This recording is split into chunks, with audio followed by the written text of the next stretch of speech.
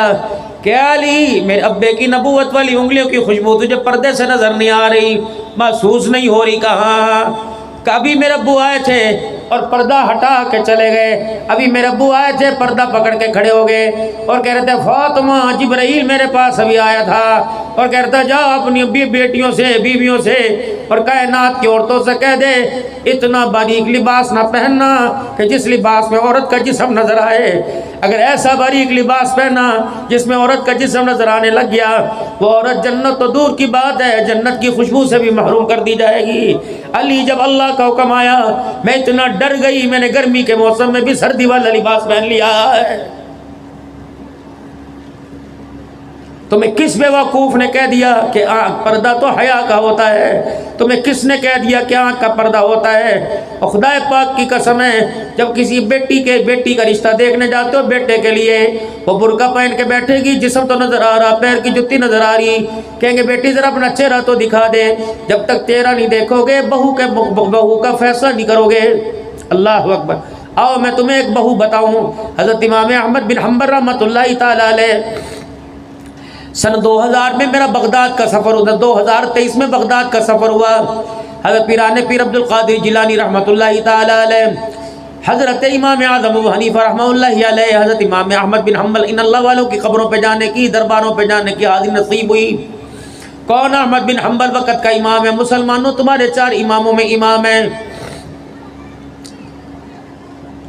ان کی بیٹی کی شادی ہو گئی، سسرال چلی گئی، صبح صبح سارے پاڑے کی عورتیں آ گئی اور آپ کی ساس سے کہنے لگی سونا ہے وقت کے امام کی بیٹی بیاہ کے لائی ہے، ذرا اس کا چہرہ تو دکھا۔ ساس صاحبہ نے بہو کا دروازہ کھٹکھٹا دیا، جی امی آٹا گندواوے گی، روٹی پکواوے گی، چولہا صاف کرائے گی، بیڑا دھلواوے گی، کہا نا بیٹی تو پہلی رات کی دلہن ہے، تیرے سے میں نے کام نہیں کرانے، یہ سارے پاڑے کی عورتیں آئی ہیں اور کہہ رہے امام کی بیٹی بہو بنا کے لائی ہے، کتنی خوبصورت ہوگی، اے میری بیٹی ذرا باہر آئیو، اپنا چہرہ تو دکھائیو۔ اندر سے کوک آئی، رونے کی آواز آئی کہ اماں میرے ابا نے مجھے لکڑی کا جہیز نہیں دیا، سونے چاندی کا جہیز نہیں دیا، میرے ابا نے مجھے غیرت کا جہیز دیا ہے، اگر میں آ کے نے چہرہ دکھاؤں گی تو میرے باپ کی محنت ضائع ہو جائے گی۔ ساس کہنے لگی اے میری بیٹی اپنا آ کے چہرہ دکھائے گی، تیری غیرت کیسے ضائع ہو جائے گی؟ کیا کہہ رہی اماں، جب سے میں نے ہوش سنبھالا اس وقت سے لے کر آج تک میرے باپ احمد بن حنبل نے اللہ اکبر کسی بے نمازی عورت کو میرا چہرہ ہی دیکھنے نہیں دیا ہے۔ کیا پتا تھا احمد بن حنبل کو کہ میں تو اپنی بیٹی کے چہرے کو بے نمازی کی نگاہوں عورت سے بچاتا ہوں۔ یہ میری بیٹی کا چہرہ اتنا بے آبرو ہو جائے گا، یہ ٹول پلازے پہ بیٹھ کے پرچیاں کاٹ کے اپنے چہرے کی نمائش کرائے گی،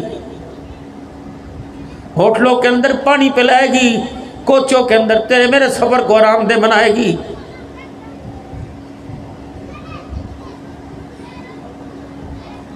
جس کوچ کے اندر عورت تیرے سفر کو آرام دہ بناوے اس کوچ میں بیٹھنا چھوڑ دے۔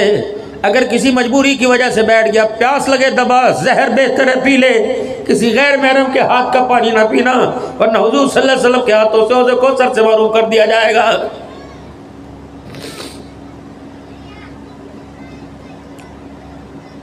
اس میری بیٹی کو پتہ ہی نہیں کہ اللہ نے اس کے ساتھ کتنی مہربانی والا معاملہ فرمایا۔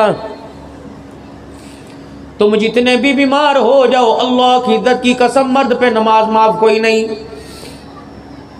مجنون پر، پاگل پر، نابالغ پر میرے عزیزو نماز فرض کوئی نہیں، لیکن جتنے بھی تم بالغ کیوں، جتنے بیمار ہو جاؤ نماز معاف کوئی نہیں۔ لیکن یہ پردے کے پیچھے جو چامیاں کر رہی ہے اس پر اللہ نے نماز معاف کر دی۔ یہ مہینے میں 11 دن 10 دن ناپاک رہتی ہے، فرمایا تو بال بچڑ دار ہے، کھانے میں، پینے میں، اٹھنے میں، بیٹھنے میں، اوڑھنے میں، تجھے ہر مہینے کی 10-11 دنوں کی نمازوں کا حساب کرنا مشکل ہو جائے گا۔ اے میری بندی بتا، نماز تو میں نے نبیوں پہ معاف نہیں کی، لیکن میری بندی اس 11 دن کی ناپاکی میں جو تنے وقت گزارا ان دنوں کی نماز کو ہی میں نے معاف کر دیا ہے۔ اے میری بندی، تو جہاد جیسے فریضہ بھی تیرے پہ معاف ہے، دشمن کے مقابلے میں تو تلوار چلاوے گی، کیا پتا تلوار چلاتے چلاتے تیری اوڑھنی دائیں بائیں ہو جاوے، تیرے جسم سے کپڑا آگے پیچھے ہو جائے، تیرا جسم نظر آ جائے۔ کفر و اسلام کی جنگ میں اللہ اتنا بھی میری غیرت گوارا نہیں کرتی کہ تیرے اترے ہوئے تیرے لباس کے اوپر، تیرے چہرے پر بھی کسی کی نظر پڑ جائے۔ عورتوں پر اللہ نے جہاد ہی معاف فرما دیا ہے۔ یا اللہ، اور مجھے کیا پیکج ملا؟ فرمایا اے میری بندی، حج کا فریضہ بھی تیرے میں معاف کر دیا۔ ہاں، اگر تیرے ساتھ محرم ہو، تیرا باپ ہو، تیرا بیٹا ہو، تیرا بھائی ہو، تیرا شوہر ہو، اور نواب شاہ سے لے کر مکہ مدینے تک آنے جانے میں ہر قسم کا کوئی خطرہ نہ ہو، پرامن رستہ ہو، تیرا مال جان محفوظ رہے، پھر تو حج کر سکتی ہے۔ اگر تیرا محرم ساتھ کوئی نہیں تو گھر کے اندر حج کے دنوں میں بیٹھ کر میرے دربار میں رو کے دکھا، جو عرفات کے اندر حاجی کو احرام میں ثواب عطا فرماؤں گا، میں گھر کی 4 دیواری میں غیرت کو بچاتے وہی ثواب تجھے عطا فرماؤں گا۔ میرے ذمے کیا کام ہے؟ عید کے کپڑے لانا کا نہیں ہے۔ میری بیٹی کبھی دودھ والی دکان پہ نظر آتی ہے، کبھی کبابوں والی دکان پہ کھڑی ہوئی، کبھی بجلی کے بل پلانے کے لیے کھڑی ہوئی، کبھی لائنوں میں لگ کے آٹا لینے کے لیے، کبھی سبزی۔ تمہیں شرم ہی نہیں آتی؟ تم کتنے بغیرت کیوں ہو گئے؟ ٹانگیں چوڑی کر کر کے تم میچ دیکھ رہے ہوتے ہو، تمہاری ماں دہی والی دکان پہ کٹورا لے کے کھڑی ہوتی ہے، ڈوب کے مر جاؤ۔ اللہ اکبر، رات کو 12 بجے سو رہے ہو، اس باپ پر تمہیں ترس کیوں نہیں آتا جو بازار کے اندر سبزی لینے گیا، 10 تھلوں پہ بیٹھ کے گیا؟ چاچا کیا بات ہے، میں تجھے سائیکل پہ چھوڑا ہوں، ہائے کتنے بد نصیب ہیں۔ محلے والوں کو تو ترس آ گیا، سگی اولاد کو ترس نہیں آ رہا ہے۔ پیسے دو، 5000 لوں گا، 10,000 لوں گا۔ انہوں نے کہا بیٹے 2 دن ٹھہر جا، 3000 رکھ لے۔ نہیں نہیں نہیں، کس کے لیے کماتا ہے؟ ارے میرے بچے، تجھے پتہ لگ جائے کس کے لیے اور کہاں کماتا ہے۔ جب تو سوتا ہوتا ہے تجھے نہیں پتہ ہے کس وقت پنچھی نکلتا ہے، کس وقت واپس آتا ہے۔ یہ 15 گھنٹے ریڈی کے اوپر، یہ نواب شاہ کی گرمی میں ایک پاؤں پہ کھڑا رہا، ایک پاؤں کے اوپر کھڑا رہا۔ یہ تو اتنا بد نصیب نکلا، جب اتنا تھک ہار کے آیا، اسے گھر کے افراد میں سے کسی نے پانی کا گلاس ہی نہیں پوچھا ہے۔ اس نے بلکہ سوتے جاگتوں سے کہا، اس نے روٹی کھا لی، اس نے کھا لی، اس نے کھا لی۔ گھر کے 10 افراد کا نام لے لے کے پوچھا، اس نے کھا لی، لیکن 10 میں سے اتنا بد نصیب نکلا کسی نے نہیں پوچھا باپ نے بھی کھائی ہے کہ نہیں کھائی ہے۔ جا اپنے باپ کو جا کے تلاش کر، کبھی تجھے 4تھی منزل پہ نظر آئے گا۔ جا اپنے باپ کو جا کے تلاش کر۔ کبھی میرے عزیزوں عام آدمیوں کی جھڑکیاں، چاچا تو کام نہیں کرتا، کل سے نہ آئیو۔ تجھے اپنے باپ کی تُنے قدر نہیں کی، دکان کے اوپر مالک کیسے قدر کرے گا؟ کبھی کولر بھر کے لا رہا ہے، کبھی پانی بھر کے لا رہا ہے، کبھی بچوں کے لیے میرے عزیزوں اسکول، کبھی سبزی لے کے جا رہا ہے۔ جی مالک، جی اچھا، جی اچھا۔ یہ اس کی عمر تھی، یہ تو گھر کے اندر بیٹھ کے کھانے کی عمر تھی۔ تجھے پتہ یہ کون ہے؟ جب یوں کر کے ہاتھ اٹھاتا ہے، اللہ فرماتے ہیں فرشتوں، نمازی ہے یا غیر نمازی، روزے دار ہے یا غیر روزے دار ہے، گناہگار ہے نیکوکار ہے، یہ معاملہ میرا اس کا ہے، لیکن خبردار اس کے بچوں کو کہنا اس پر انگلی نہ اٹھاؤ۔ جب باپ یوں کر کے ہاتھ اٹھاتا ہے اللہ فرماتا ہے فرشتوں اس کے ہاتھوں میں خالی ہاتھوں کو بھر دو اور جلدی جلدی اس کو ہاتھ نیچے کر لے۔ جب یوں کر کے ہاتھ اٹھاتا ہے اس کے خالی ہاتھوں کو دیکھ کر میری رحمت کو حیا آنے لگ جاتا ہے۔ رب اکبر کی قسم ہے، حدیث پاک میں آیا فرمایا کسی کی دعا کی گارنٹی کوئی نہیں، قبول ہو یا نہ ہو، جب باپ اپنی اولاد کے لیے ہاتھ اٹھاتا ہے اللہ اس کی دعا کو رد ہی نہیں فرماتا ہے۔ میلوں پہ جانے والوں، پیروں فقیروں کے جاؤ تمہاری مرضی، اللہ والوں کے پاس جاؤ، لیکن جسے ماں باپ پیر نظر نہیں آتے خدا پاک کی قسم دنیا کا کوئی پیر ان کے سامنے حیثیت نہیں رکھتا۔ سب سے بڑے پیر دھرتی کے اوپر ماں باپ ہیں، سب سے بڑے متقی ماں باپ ہیں۔ خبردار خبردار، اگر ماں باپ کا مقام نہ ہوتا تو ابو ہریرہ رضی اللہ عنہ تشریف لائے تھے اور آپ صلی اللہ علیہ وسلم کی خدمت میں بیٹھ کے رونے لگ گئے تھے۔ آپ نے فرمایا ابو ہریرہ کیا ہوا کہ یا رسول اللہ ماں ایسی بڑی بڑی گالیاں آپ کو دیتی ہے میرے سے برداشت نہیں، ایک بول زبان سے نکال دے کملی والے پھر ماں کا سر ادھر پڑا ہوگا۔ آپ نے فرمایا نہ ابو ہریرہ ماں کافرہ کیوں نہ ہو، ماں ماں ہے، مجھے گالیاں دیتی ہے نا، جب مجھے کچھ نہیں تو تجھے کیوں ہوتا ہے۔ ابو ہریرہ اللہ اکبر، جی آج تیری ماں کے واسطے دعا نہ کر دیں، ہاتھ نبوت کے اٹھے اللہم ہدی ہے اللہ ہدایت دے ام ابو ہریرہ، اللہ ابو ہریرہ کی ماں کو ہدایت عطا فرما۔ ابو ہریرہ کہتے ہیں میں نے عمیل کا حضور کے ہاتھوں کو نیچے آنے کا بھی انتظار نہ کیا، میں آپ کی مجلس سے اٹھا بھاگنا شروع کر دیا۔ ہر طرف آواز لگی ابو ہریرہ ٹھہر، میں نے کسی کی نہ سنی، میں گھر گیا اور میں نے جا کے دیکھا گھر کا دروازہ بند تھا، میں نے دروازہ بجایا، اندر سے آواز آئی کون؟ میں نے کہا ابو ہریرہ آیا ہے۔ کہا بیٹے ٹھہر جا انتظار کر میں غسل کر رہی ہوں۔ اللہ اکبر۔ کہ اماں دل کے اجالے میں اس وقت غسل کیسا؟ کہ میرا دل چاہا کہ آج تیرے نبی کا کلمہ پڑھوں۔ ابو ہریرہ کی چیخ نکلی کہ اماں تیری چاہت تجھے کلمہ نہیں پڑھا رہی بلکہ سونے نجبال محمد الرسول اللہ کی دعا تجھے کلمہ پڑھا رہی ہے۔ جب اماں غسل کر کے باہر آئی تو ابو ہریرہ رضی اللہ عنہ لے کے مسجد میں تشریف لائے۔ ہر کوئی کہنے لگا ابو ہریرہ کہاں بھاگا گیا تھا، نواز دینے پہ نہیں رکا۔ کہنے لگا حضور کے ہاتھ یوں کر کے اٹھے، میں گھر کی طرف دوڑا۔ کہ کیوں دوڑا؟ کہ میں دیکھنا چاہتا تھا میں گھر پہلے پہنچتا ہوں یا نبی کی دعا عرشوں پہ پہنچ جاتی ہے۔ ابو ہریرہ پھر کیا تجھے نتیجہ نکلا؟ کہ اللہ کی قسم میں گھر بعد میں پہنچا، محمد کی دعا عرشوں پہ پہلے پہنچ گئی۔ اللہ الدعاء مخ العبادہ، او لوگو دعا تو عبادت کا مغز ہے، مانگ لینا اللہ سے، اللہ تعالی ہماری حفاظت فرماوے۔ اور محترم دوستو بزرگو ہر وقت اللہ کی طرف متوجہ ہونا۔ آؤ اللہ کا ایک پیغام نبی کے ذریعہ آپ کو مجھے ملا، کون سا؟ وَأْمُرْ أَهْلَكَ بِالصَّلَاةِ وَاسْتَبِرْ عَلَيْهَا لَا نَسْأَلُكَ رِزْقًا۔ میرا محبوبہ اپنے کلمہ پڑھنے والوں سے کہہ دو اپنے بالغ کو، اپنے بچوں کو، اپنی بہن بھائیوں کو نماز کو حکم کریں۔ لا نسألک رزقا، روٹی کی پریشانی کوئی نہیں، روٹی کا فکر نہ کرنا، نحن نرزقک، روٹی میں دوں گا، والعاقبۃ للتقوی۔ یہ پیغام میرے عزیز ہر ایک تک پہنچا دو۔ او لوگو سجدے کرو، اللہ کے آگے جھکو، نماز پڑھو، رزق کا وعدہ اللہ نے کر رکھا ہے۔ ہم کتنے نامراد ہیں، کتنے بے وقوف ہیں، جس چیز کا وعدہ اللہ نے کیا اس کے لیے دھکے کھا رہے ہیں، اور جس چیز کا وعدہ اللہ نے کوئی نہیں کیا میرے عزیزو اس کا بھروسہ پیچھے والوں پہ چھوڑ کے جا رہے ہیں۔ کیا تیرے میرے اختیار ہیں؟ آخری بات کر کے جا رہا ہوں، کیا تیرے میرے اختیار ہیں؟ مجھے کوئی یہاں کام پڑتا ہے میں بھائی شاکر کو فون کرتا ہوں، شاکر یہ کام ہے، اچھا میں دیکھتا ہوں محکمے میں کون ہے، فون کرتا ہوں۔ تمہاری الیکس سلیک اسلام آباد تک چلتی ہے، کراچی کے اسمبلی ہال تک چلتی ہے، ہاں اتنی الیکس سلیک ہے۔ قتل کے مجرم کو فون پہ چھڑا لیتے ہو، مارکیٹ کے اندر جا کر دکان خالی کرا دیتے ہو، یوں کر کے سلام کرو تمہارے سلام کے اوپر 2-2 لاکھ کا ادھار دے دیتے ہیں۔ بینک کے اندر تمہارا چیک جائے، اکاؤنٹ میں پیسے نہ ہو، تمہارے چیک کو دیکھ کر بینک والوں کو حیا آتا ہے۔ اتنا سرور و سوکھ تمہارے پاس ہے، لیکن پھر بھی میرے عزیز ایک گندے پانی کی بوند آپ اور میں ہیں۔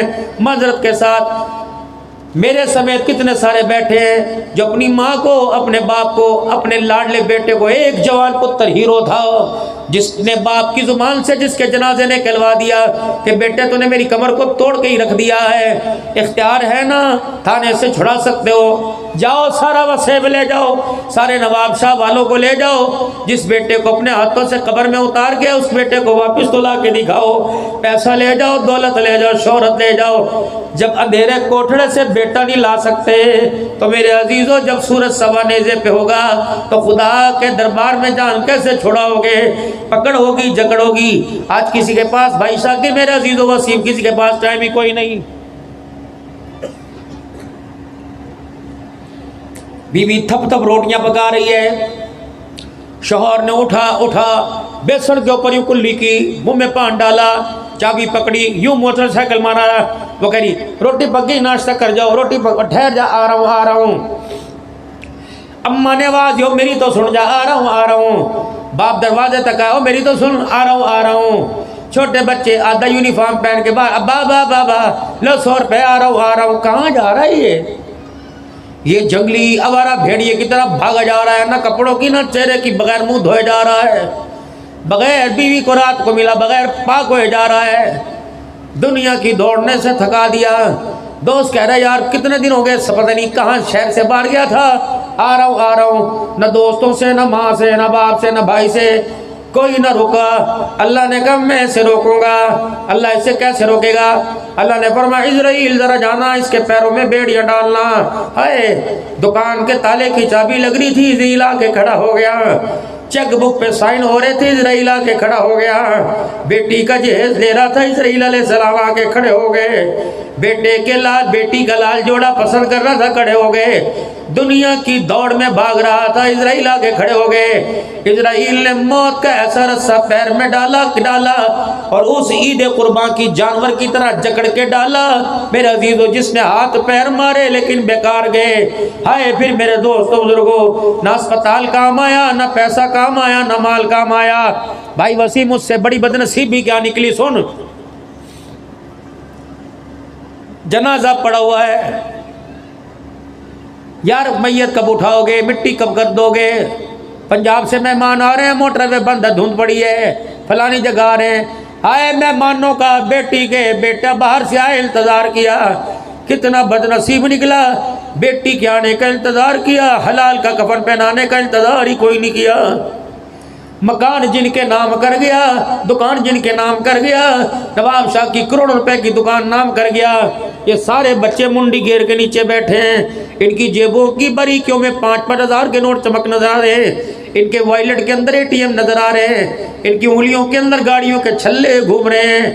لیکن کتنا بد نصیب تھا، جب میں نے کہا بیٹے 2 بجے جنازہ، 11 بج گئے، غسل کا کیا کرنا ہے، کفن کا کیا کرنا ہے؟ کیا کہتا ہے، مامے سے پوچھ لو، چاچے سے پوچھ لو، تائے سے پوچھ لو۔ میں کتنا بد نصیب نکلا کہ نہ اپنے حلال کے پیسوں کا کفن ملا، نہ بچوں کے حلال کے پیسوں کا کفن ملا۔ جب میت کو یوں کر کے کپڑے میں لپیٹا، چادر مسجد سے آئی تھی جس پہ 6 کلمے لکھے ہوئے تھے، جس پہ ایمان مجمل ایمان مفصل لکھا ہوا تھا، جس پہ آیت الکرسی 4 سورتیں لکھی ہوئی تھی، اس چادر کے اندر لپیٹ کر مجھ کو عنبر کی دھونی دے کر جب قبر کے حوالے کیا، فرشتوں نے کہا بغیر تو تمہیں شرم نہیں آتی، اب تو دھوکہ نہ دو، اب تو دھوکہ نہ دو۔ میں نے کہا ہم نے اللہ کی قسم تمہیں کون سا دھوکہ دیا کہ شرم نہیں آتی؟ چادر تو وہ لپیٹ کے لائے جس کے اوپر پورا قرآن لکھا ہوا، اور چادر کے اندر وہ بد نصیب لے کے آئے جسے کلمہ بھی پڑھنا نہیں آتا ہے، یہ دھوکہ نہیں تو کیا ہے؟ آئے میرے محترم دوستو بزرگو، کوئی 40 قدم پہ دعا کر رہا ہے، کوئی مٹی ڈال کے گلی کر کے پھول نچھاور کر کے کر رہا ہے، 4 پوتوں 2 تینوں 2 ایک ہی کیوں نہ ہو۔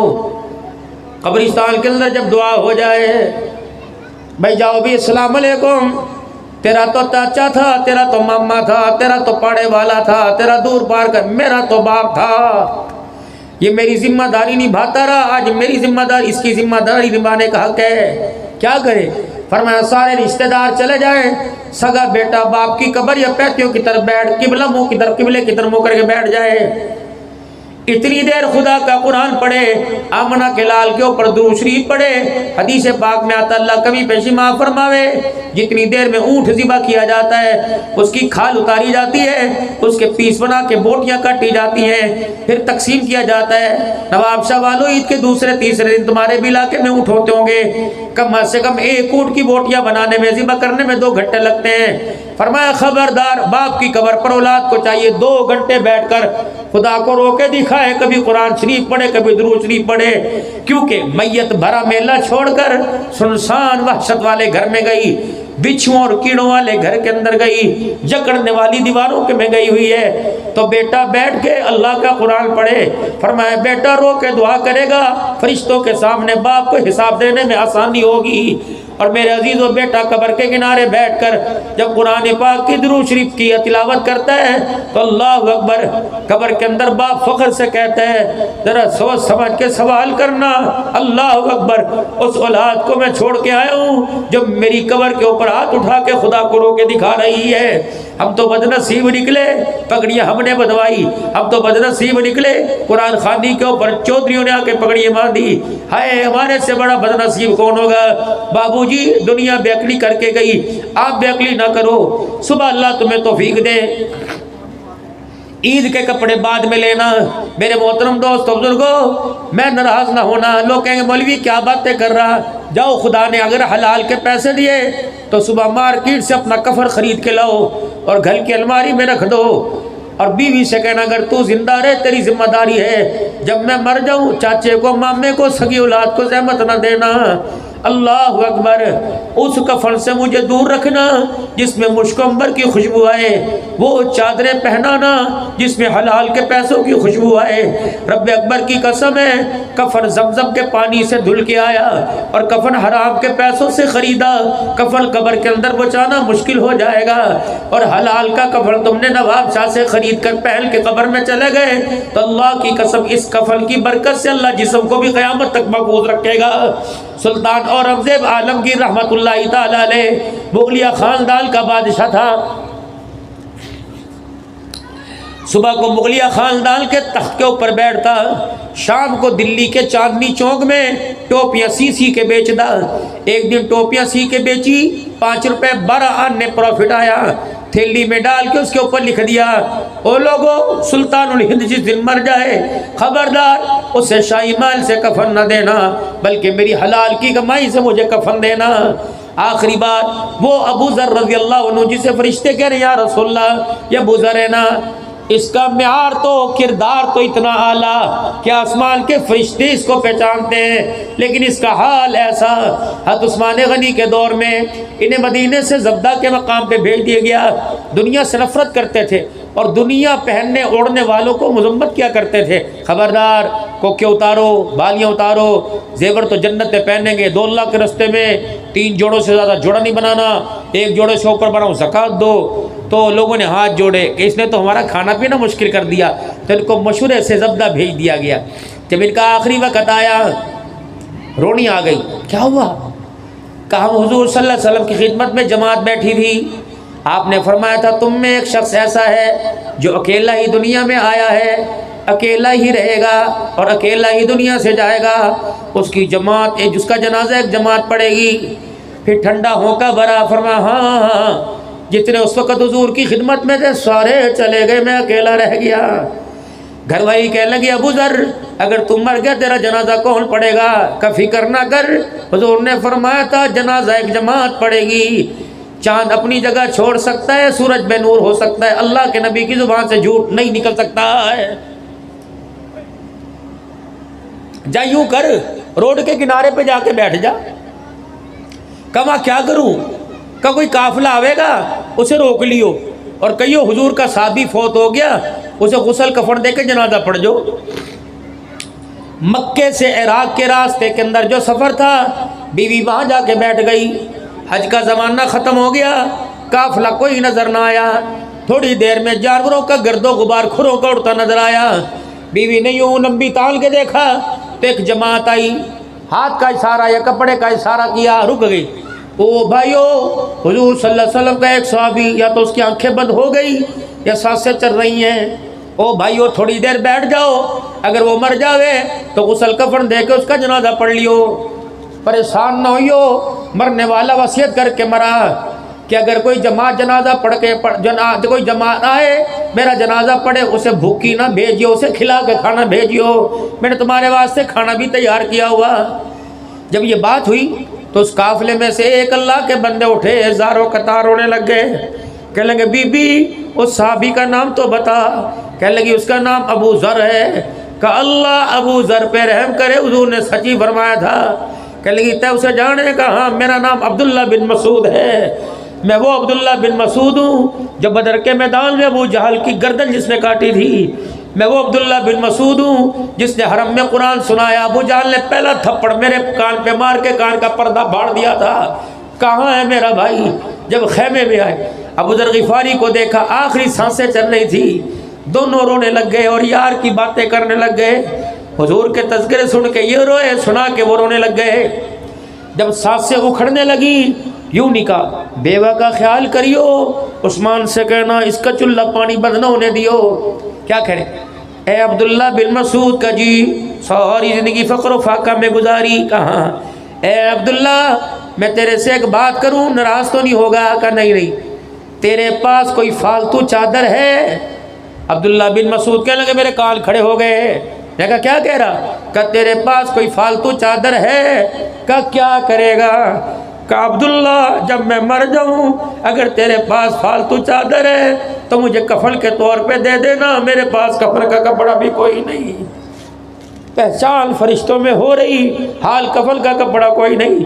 پھر آنکھیں کھولی, عبداللہ اگر تیرے پاس نہیں ہے تو پرواہ نہیں, کسی اور سے لے دیو.